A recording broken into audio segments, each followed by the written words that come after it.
Standout ang isang tricycle sa Bangar, La Union o Bangar, La Union. Mukha kasi itong kotse na nilagyan pa ng cooler. Ibandila mo, Casey Zalavaria.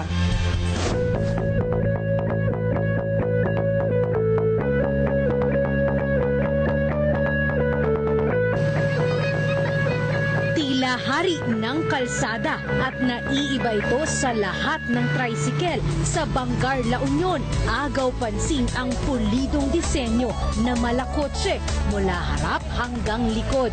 Ang tawag nila sa kakaibang tricycle, kotsekel. Marami ang napapalingon gaya ni Pedro. Iba talaga siya yung pagkaporma niya. Kaya hinangangan ng lahat eh. Magandang tignan kasi nakatrack sa mga tao, kami rin, mga tricycle lang. Kumpara sa mga ordinaryong tricycle, katulad nga nito, talagang agaw pansin itong kotse kaya dahil sa itsura nitong parang kotse. Silipin naman natin sa loob kung anong itsura nito. Dahil wala nga siyang bintana dito sa labas, presko pa rin dahil sa meron silang nilagay na cooler at madali lang din gamitin. Dalawa ang pasaherong kasya sa kotsekel. Meron pang compartment sa likod. 5 buwan itong ginawa ni Lyndon Olba. Pinaglaruan lang din po kasi namin noon.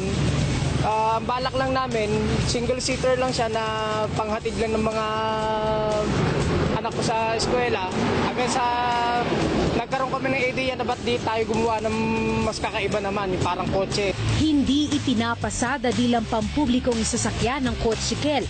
Pero kung may gustong bumili, 60,000 piso ang halaga nito. Casey Zalavaria, ABS-CBN News, La Union.